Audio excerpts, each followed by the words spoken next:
నమస్కారం. లక్ష్మి చెప్పే కథలకు స్వాగతం. వీణులతో వీక్షించటానికి సిద్ధం కండి. ప్రియ సఖులు, ఇప్పుడు మనం ప్రముఖ రచయిత్రి శ్రీమతి కురుమద్దాలి విజయలక్ష్మి గారు రచించిన నా పేరే భగవాన్ అనే ఒక సస్పెన్స్ కథను విందామండి. ఈ కథ 1976లో అపరాధ పరిశోధన మాసపత్రికలో ప్రచురింపబడింది. ఇక కథ మొదలు పెట్టేస్తున్నానండి.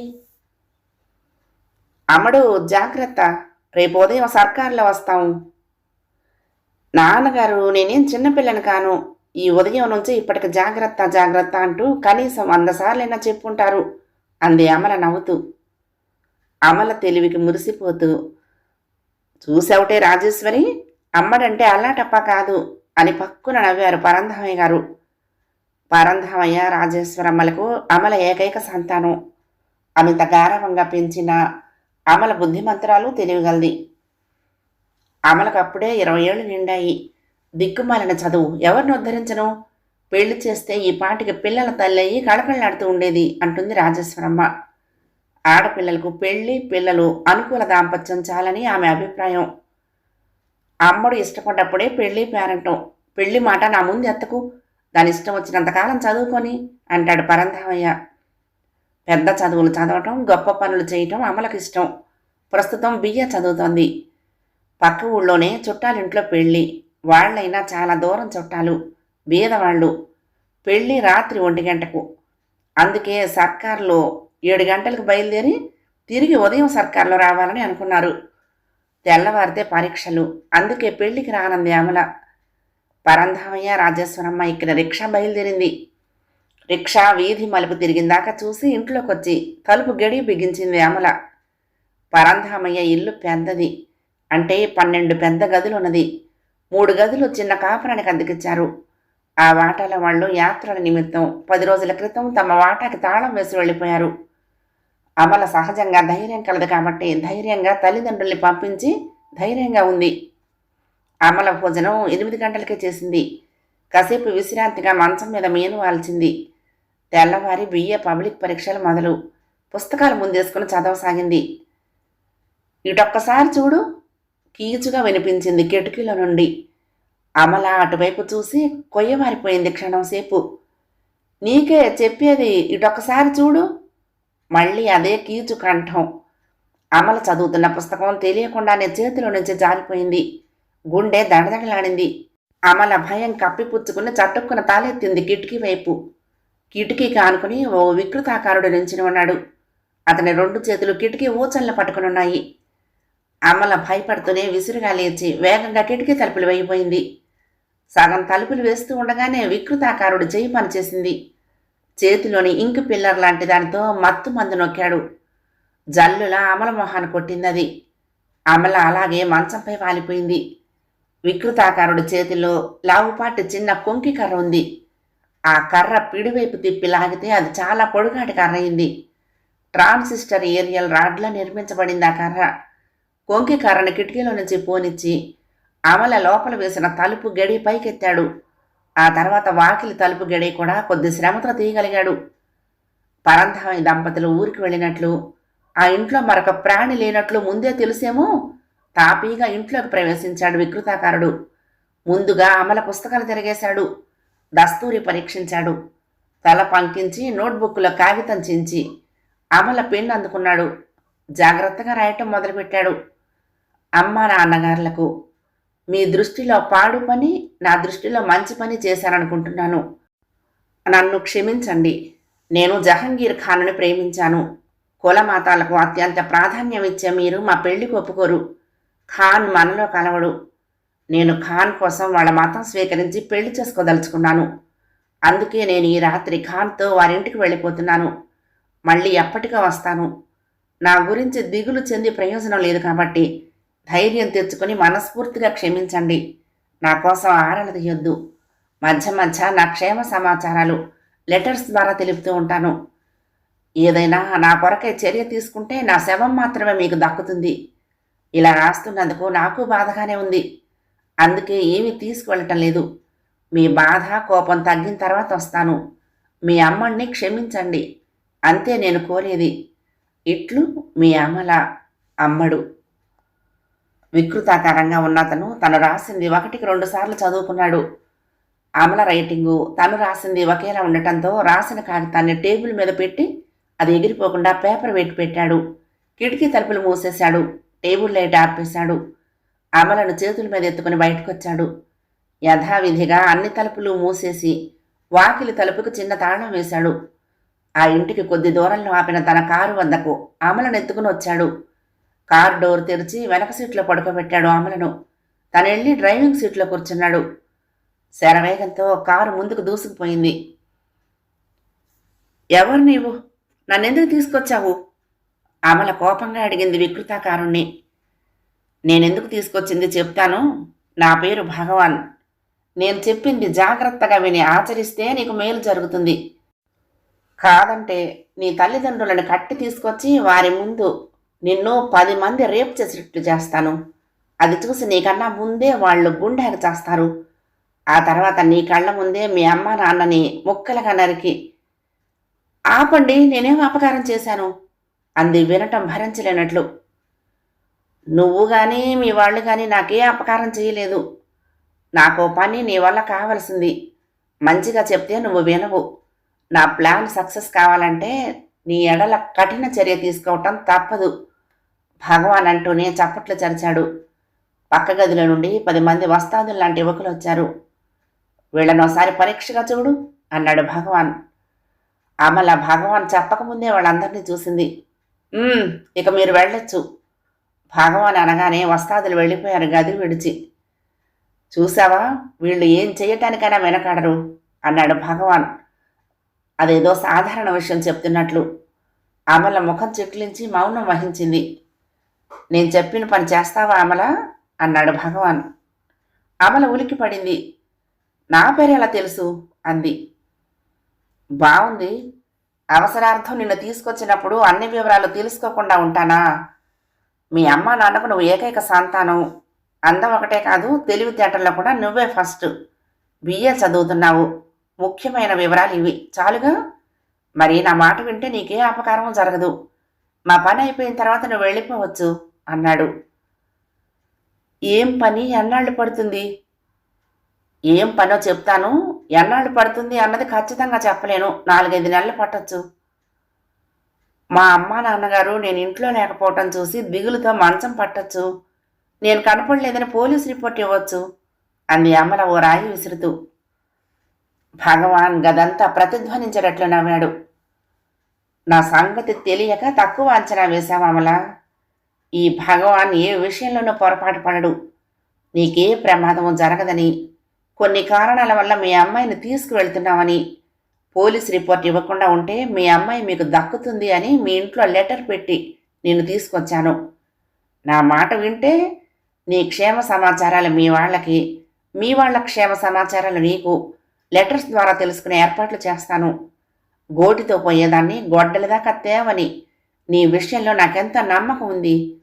చాటుగా నిన్నెంతో కనిపెట్టి స్టడీ చేశాను అన్నాడతను. అమల ఆలోచించింది. ఈ భగవాన్ గాడెవడో, మారు పేరు మారు రూపం వేషధారి. తన అవసరం చాలా ఉంది వీడికి. తను కాదని మొండికేస్తే తన మాన ప్రాణాలే కాదు, తన తల్లిదండ్రుల్ని కూడా నానాహింసలు పెట్టొచ్చు. వీళ్ళ మాట వింటూనే వీళ్ళ ఎత్తుకు పై ఎత్తు వేసి ఈ కుంభకోణం నుంచి బయటపడాలి. అమల ఓ నిర్ధారణకొచ్చింది. నేనేం చెయ్యాలో చెప్పండి అడిగింది నెమ్మదిగా. గుడ్, వెంటనే ఓ నిర్ణయానికి వచ్చావు. చెప్పేది జాగ్రత్తగా విను. భుజంగరావు ఓ శ్రీమంతుడు.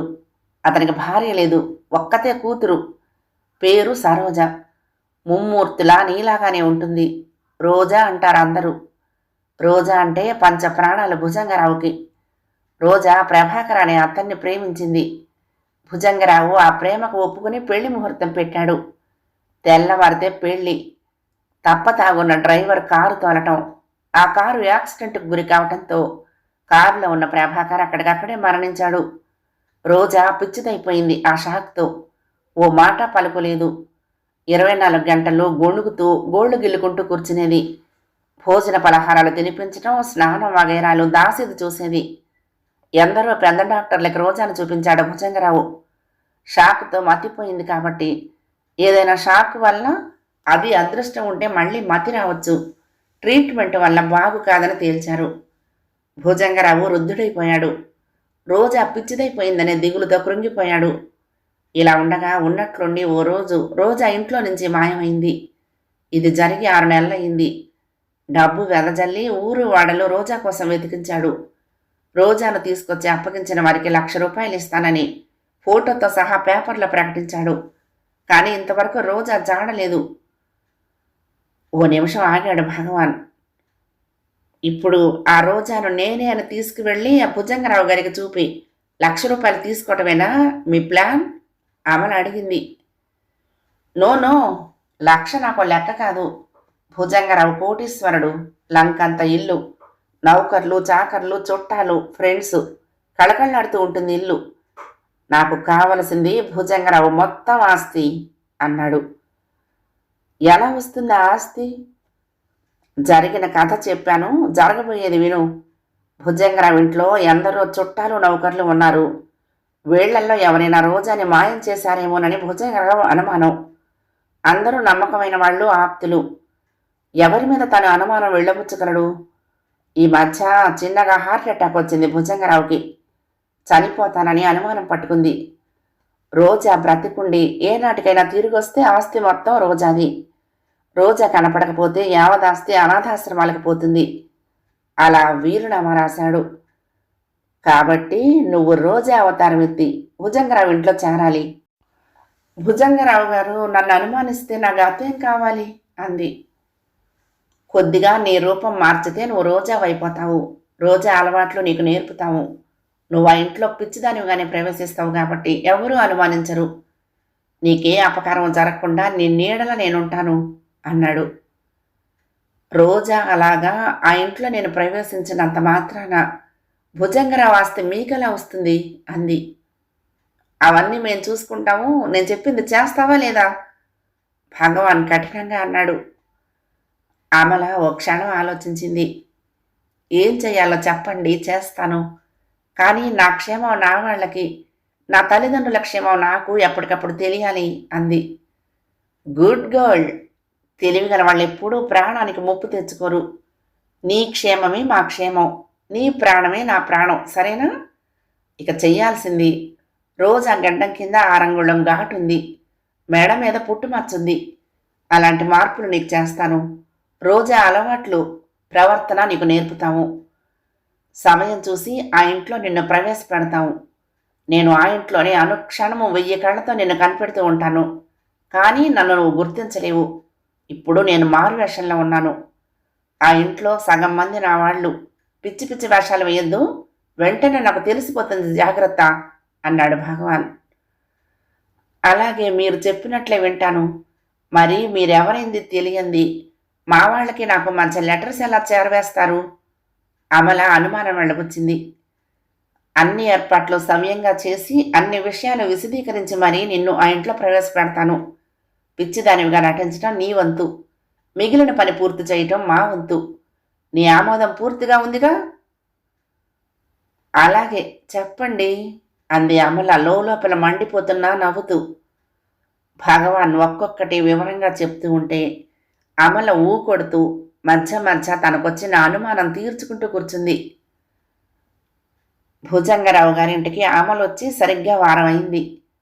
అమల ధైర్యస్తురాలే అయినా తల్లిదండ్రులకి దూరంగా పరాయి ఇంట్లో పిచ్చిదానిలా తనే పోయి దొరికిన కూతురు అనుకుంటూ వేరే భ్రమతో ఆనందం పొందుతున్న భుజంగరావు గారిని మోసం చేస్తూ ప్రతి నిమిషం తనను పలకరించే ఇంట్లో బంధువులు, నౌకర్లు, ఓనాటి రోజా ఫ్రెండ్స్ అందరి మధ్య సతమతమవుతూ రోజులు గడుపుతోంది. అమల భగవాన్ రూపురేఖలు బాగా గుర్తుంచుకుంది. వీరిలో భగవాన్ ఉన్నాడు, కానీ ఎవరు భగవాన్ అయింది తెలియటం లేదు. అమ్మ, నాన్న, ఫ్రెండ్స్, కాలేజీ, సినిమాలు, షికార్లు, బిఏ పరీక్షలు అన్నీ గుర్తొస్తున్నాయి. ఒంటరిగా గదిలో కూర్చుని వెక్కి వెక్కి ఏడుస్తున్నది. భుజంగరావు నిశ్శబ్దంగా గదిలోకి వచ్చాడు. అమల పక్కనే కూర్చుని అమల భుజం మీద చెయ్యేశాడు. ఎందుకు తల్లి ఏడుస్తున్నావు? నిన్నెవరైనా ఏమైనా అన్నారా? చెప్పు తల్లి, వాళ్ళని మొక్కలుగా చేయిస్తాను అన్నాడు. చివ్వున తలెత్తింది అమల. కన్నీళ్లు తుడుచుకునే ప్రయత్నం చేయలేదు. తెల్లని తెలుపు, వెండి రంగు తలకట్టు, పండుటాకులా ఉన్న భుజంగరావు ప్రపంచంలోని ప్రేమనంతా కళ్ళల్లో నింపుకుని తన వైపు చూస్తూ ఉంటే అమల నోరు తెరవలేకపోయింది. చెప్పు తల్లి, ఎందుకు కన్నీరు కారుస్తున్నావు? భుజంగరావు అమల కళ్ళు తుడుస్తూ అడిగాడు. మిమ్మల్ని మోసం చేస్తున్నందుకు నా తల్లిదండ్రుల్ని చూడ నోచుకోగలనో లేదో అని మనసులో అనుకుంది. నేను నేను చచ్చిపోతాను, అందుకేడుస్తున్నాను, ఇంకా బాగా ఏడవనా? పిచ్చి ధోరణిలో చేతులు తిప్పుతూ అంది. తల్లి, అలా అనొద్దమ్మా, నేను చూడలేను. నువ్వు నా కళ్ళ ముందున్నావని, అదే 1000 వరహాలని ఆనందిస్తున్నాను. క్షణం దూరం అయితే ఇకపై నేను బ్రతకను తల్లి, కళ్ళ నీళ్లతో అన్నాడు భుజంగరావు. ప్రభా, ప్రభా, దేవుడు ఊరేగా ప్రభా, పిచ్చిగా అరవసాగింది అమల. పక్క గదుల్లో నుంచి మేనేజర్ రామచంద్ర, దూరపు చుట్టమైన శంకరం వచ్చారు. రామచంద్ర, శంకరం ఆ ఇంట్లో ఉన్న మరో 2 భగవాన్ ఎత్తులు అవుతూ ఉంటారు. వీళ్లల్లో ఎవరో ఒకరు భగవాన్, అంతవరకు ఖాయం. ఎవరు తనను తీసుకొచ్చిన భగవాన్? బాబుగారు, అమ్మాయి గారికి పిచ్చి ఇది వరకటి కన్నా ముదిరింది. మళ్ళీ ఇంట్లో నుంచి వెళ్ళిపోతారేమో. గొలుసుతో ఓ కాలు కట్టేసి ఉంచితే మంచిది, మేనేజర్ రామచంద్ర అన్నాడు భుజంగరావుతో. అమల ఉలిక్కిపడింది. మనమంతా లేవా? ప్రతి నిమిషం చూస్తూ రోజాని కాపాడుకోవటమే. కాళ్ళు చేతులు కట్టమని ఏం సలహా అండి అన్నాడు శంకరం. నాకెవరూ ఏ సలహాలు ఇవ్వకండి. నా తల్లి ఎన్ని పిచ్చి పనులు చేసినా జాగ్రత్తగా చూడటమే మీ పని, అంతే కఠినంగా అన్నాడు భుజంగరావు. అమ్మయ్య అనుకుంది అమల. ఈ గదుల్లో తిరగటానికి లేకుండా కాళ్ళు చేతులు కట్టి పడేస్తే అంతకన్నా వేరే నరకం ఉండదు. మీరంతా వెళ్ళిపోండి, లేకపోతే నేను ఏడుస్తాను. అమల పిచ్చిగా చూస్తూ అంది. వద్దు తల్లి, నువ్వు కళకళ్ళాడుతూ ఉండటమే నాకు కావలసింది. నీ కంట నీరు నేను చూడలేనమ్మా. పద శంకరం, పద రామచంద్రం, భుజంగరావు లేస్తూ అన్నాడు. నా ప్రభ, నీ ప్రభ, అంతులేని ప్రభ, ఆకాశవంత ప్రభ. అమల చేతివేళ్లు లెక్క పెడుతూ తనలో తాను అనుకోసాగింది. జాలిగా అమలను చూస్తూ ముగ్గురు గదిలో నుంచి వెళ్ళిపోయారు. అమల ఆలోచిస్తూ కూర్చుంది. ఆ భగవాన్ గారు చెప్పినట్లు నటిస్తే తన తల్లిదండ్రులకి తనకు ఏ అపాయమో ఉండదు. ఇలా ఎంతకాలం? దీని వెనుక కథా సూత్రధారి ఆ పై పరమాత్ముడికే ఎరుక. తను క్షేమంగా ఉన్నట్లు రాత్రిపూట లెటర్ రాసి కిటికీ సందులో ఉంచింది. తన తండ్రి తనకు రాసిన లెటర్ ఆ మర్నాడు కిటికీ సందులో ఉంది.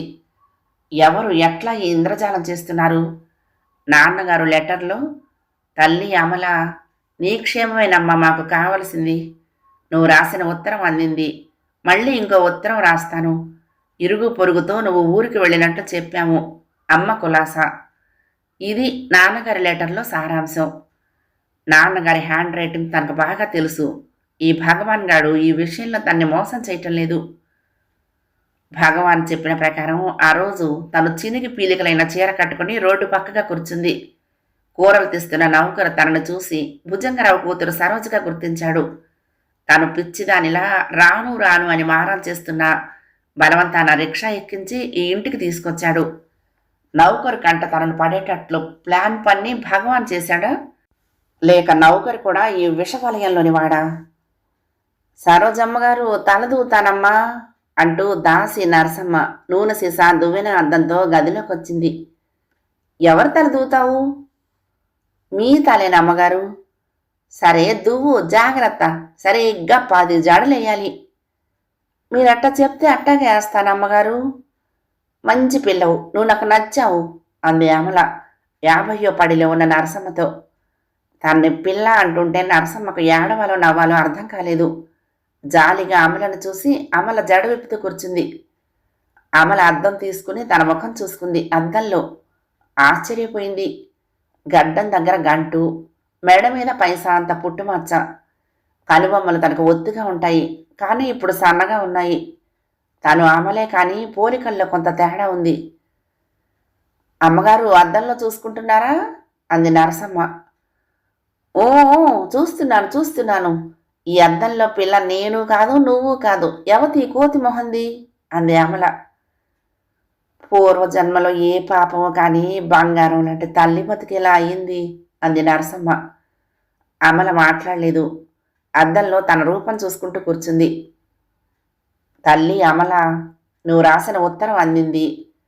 అమ్మ కులాస. నిన్నొకసారి చూద్దామని ఉంది. కానీ నీ గురించి దిగులు పడొద్దని రాశావు. ఆ ధైర్యంతోనే ఉన్నావు.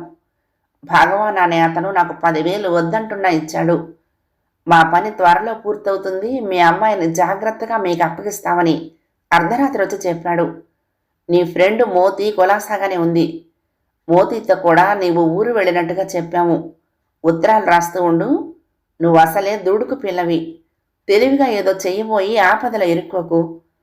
నీకు అపకారం జరిగితే నేను అమ్మ భరించలేము. ఉంటా. అమ్మ నిన్ను అడగమంది. మీ నాన్న పరంధామయ్య. లెటర్ చదివిన అమల కసిగా ఎంత మోసం అనుకుంటూ పళ్ళు కొరుక్కుంది. మోతి అనే స్నేహితురాలు తనకు లేదు. ఈ భగవాన్ గాడు తను రాసే లెటర్స్ నాన్నగారికి, నాన్నగారు రాసే లెటర్స్ తనకి నిజంగానే అందిస్తున్నాడా, లేక ఇది వాడు ఆడే నాటకంలో ఒక భాగమా అని ఆలోచించి చిన్న ప్లాన్ పన్నింది. నిజంగా తాను రాసే లెటర్ నాన్నగారికి అందితే, మోతి గురించి రాశావు, ఆ నీ స్నేహితురాలు ఎవరో మాకు తెలియదు, ఎందుకు ఇలా రాశావు అంటూ తప్పక రాసేవారు నాన్నగారు. మోతి అనే స్నేహితురాలు నీకు లేదు, ఎందుకు ఇలా మీ నాన్నగారికి రాయాల్సి వచ్చింది అంటూ గద్దించుతూ మరొక లెటర్ కిటికీలో ఉంచేవాడే భగవాన్. మధ్య మధ్య ఇలా చెయ్యి, అలా చెయ్యి, ఈ విషయంలో నిన్న పొరపాటు చేశావు, జాగ్రత్తగా ప్రవర్తించు అంటూ భగవాన్ లెటర్స్ కిటికీలో ఉంచుతూనే ఉన్నాడు. కాబట్టి భగవాన్ ఆడుతున్న లెటర్స్ నాటకం ఇది. ఏం చెయ్యాలి? అమ్మా నాన్నగారికి తన విషయం అసలు తెలియదు. తనేమైపోయానో అని దిగులు పడుతూ ఉండుంటారు. పోలీస్ రిపోర్ట్ ఇచ్చారేమోనని ఆశపడదామా అన్నా భగవాన్ గాడు అంత దూరం రానియడు. బెదిరించి తనను లొంగ తీసుకుని పిచ్చిదాన్ని చేశాడు. అక్కడ నాన్నగారిని మరొక విధంగా బెదిరించి నా గురించి పోలీసుల దాకా పోకుండా చేసుంటాడు. భగవాన్, తాటిని తన్నేవాడుంటే తల తన్నేవాడు ఆ పైన ఉంటాడు. భుజంగరావు గారు ఉత్తములు. వారికి ద్రోహం తలపెట్టావు. వారి ఆస్తి చేజిక్కించుకోవటానికి బెదిరించి పావులా నన్ను వాడుకుంటున్నావు. అంతేకాక నీ మాట గత్యంతరం లేక వింటున్నందుకు నాటకంపై నాటకం ఆడుతున్నావు. జరిగింది భుజంగరావు గారితో ఒక్క మాట చెప్తే మంచు విడిపోయినట్లు కథ విడిపోతుంది. భుజంగరావు గారితో నేను చెప్తూ ఉండగా విని నన్నో భుజంగరావు గారినో పై లోకానికి తరలిస్తావు. నువ్వు వాడుతున్న నాటకానికి పై నాటకం ఆడి నీ అంతు తేల్చకపోతే నా పేరు అమలే కాదు. చాణక్య శపథంలా తనలో తాను శపథం చేసింది అమల. ఏం చెయ్యాలి? ఏం చేస్తే ఈ ఇంట్లో నుంచి బయటపడతాను? ఏ విధంగా ఈ ఇంట్లోనే దాగున్న మోసగాడైన భగవాన్ గుట్టు బయటపడుతుంది? తీవ్రంగా ఆలోచిస్తూ కూర్చుంది అమల. లెటర్ని భద్రంగా భగవాన్ అంత క్రితం చెప్పిన విధంగా ఫ్లవర్ వాజు లోపల ఉంచి ఫ్లవర్ వాజులో పూల గుత్తి సర్దింది. తిరుగులేని పథకం. భగవంతుడు బయటకొచ్చే ప్లాన్ ఏమిటా అని ఆలోచిస్తూ కూర్చుంది అమల. తల్లి, రోజా, మన కృష్ణ వస్తున్నాడమ్మా. ఓ లెటర్ చేతిలో పట్టుకుని భుజంగరావు అమల దగ్గరకు వచ్చి సంతోషంగా చెప్పాడు. కృష్ణ ఎవరు? గబుక్కున అడిగి అమల తన పొరపాటు తెలుసుకుంది. వెంటనే పిచ్చిగా చూస్తూ ఉండిపోయింది. అదేనమ్మా, నీ బావ కృష్ణ. అమెరికాలో చదువు ముగించుకుని వస్తున్నాడు. నా చెల్లెల కొడుకు. బావా బావా అంటూ ఎంత అల్లరి చేసేదానివి. ప్రభాకర్ మధ్యలో రాకపోతే కృష్ణ నీవు పచ్చని దాంపత్యంతో నా కన్నుల పండుగగా ఉండేవారు. ఎవడి కృష్ణ? ఏమా కథ? ప్రభాకరు వింటున్నావా? కృష్ణట కృష్ణ. హరే రామ రామ రామ హరే హరే. హరే కృష్ణ హరే కిట్టు, హరే ప్రభ హరే ప్రభ. అమల చప్పట్లు చరుస్తూ అంది. భుజంగరావు గారికి దూరపు చుట్టం అల్లుడి వరుస అయిన సుందరమూర్తి అమల గదిలోకి వచ్చాడు. సుందరమూర్తి ఎత్తు లావు భగవాన్ లాగానే ఉంటాడు. భగవాన్ అవునో కాదో ఆ పరమాత్ముడికి తెలియాలి. మావయ్య, సుందరమూర్తి అమల వైపు చూస్తూ పిలిచాడు. ఏమిటి సుందరం? కృష్ణ మామూలు డాక్టర్ కాదు మావయ్య, బ్రెయిన్ స్పెషలిస్ట్. అమల పిచ్చి కుదర్చొచ్చు అన్నాడు. అదేరా సుందరం నా ఆశ. పెద్ద పెద్ద డాక్టర్లు రోజా తల్లి పిచ్చిని కుదర్చలేమన్నారు. మన కృష్ణ ఫారిన్లో చదివొస్తున్నాడు. నా తల్లి బాగై మామూలు మనిషి అవుతుంది అన్నాడు. కృష్ణ నాకు బావ అవుతాడు.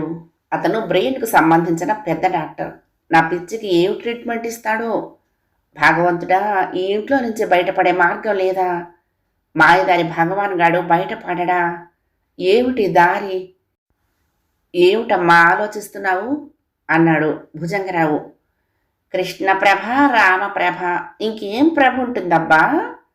భుజంగరావు మాట వినిపించుకోకుండా బొగ్గన వేలేసుకుని అంది అమల. భుజంగరావు బాధగా సుందరమూర్తి వైపు చూశాడు. రంగారావు సాబు ఫోన్లో అర్జెంటుగా పిలుస్తున్నారు, మీతోనే మాట్లాడాలట శంకరం వచ్చి చెప్పాడు. భుజంగరావు, సుందరమూర్తి గదిలో నుంచి వెళ్ళిపోయారు. శంకరం గదిలో నుంచి వెళ్ళలేదు. అటు ఇటు చూసి అమల దగ్గరికి వచ్చాడు. అమల ఎదురుగా నిలిచి భుజం మీద చెయ్యి వేశాడు. వీడే భగవాన్ గాడు అనుకుంది అమల. శంకరం చటుక్కున అమల మీదకు వంగి గాఢంగా బొగ్గ మీద ముద్దు పెట్టుకున్నాడు. శంకరం చెయ్యి అమల భుజం మీద నుంచి కిందకు పాకింది. అమల చెయ్యి చాచి పడేల్మని శంకరం ముఖం మీద కొట్టింది. సరిగ్గా ఆ దెబ్బ ముక్కు మీద తగిలింది.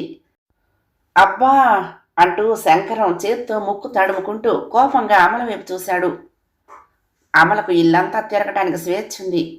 కాకపోతే భగవాన్ ముందే చెప్పాడు, సరోజ ఎక్కువ కాలం తన గదిలోనే గడిపేది. రోజు మొత్తం మీద 3-4 సార్ల కన్నా బయటకు తనంతట తాను వచ్చేది కాదని. వీడు చూడు ప్రభా, నన్ను ముట్టుకున్నాడు, వెధవగాడిదా, పందికొక్కు పెద్దగా అంటూ అమల గదిలో నుంచి బయటకొచ్చింది. పిచ్చిముండా, దీనికేం తెలుస్తుంది? ఇంటి నిండా మనుషులుండబట్టి నా చేతి కింద ఇంకా నలగలేదు. అందంగా ఉంటుందని ఓ ఛాన్స్ ఈ పిచ్చిలో చూద్దామనుకుంటే ముఖం పగల కొట్టింది. పిచ్చి బలం అంటారు ఇదే కావచ్చు. ముఖం అదిరిపోయింది. గదిలో నుంచి బయటకొస్తూ అనుకున్నాడు శంకరం. ఇది పెద్ద కథ కాబట్టి దీన్ని 2 భాగాలుగా చదువుతాను. 2వ భాగాన్ని ఈరోజు సాయంత్రం 6 గంటలకు పోస్ట్ చేస్తాను. శ్రోతలు గమనించగలరు. ప్రియ సఖులు, ఈ కథ మీకు నచ్చితే తప్పకుండా లైక్ చేయండి, షేర్ చేయండి, కామెంట్ చేయండి, సబ్స్క్రైబ్ చేసుకుని నన్ను ఎంకరేజ్ చేయండి. ఉంటానండి. ప్రేమతో లక్ష్మి, కృష్ణాతీరం దుర్గమ్మ సన్నిధానం. నమస్తే.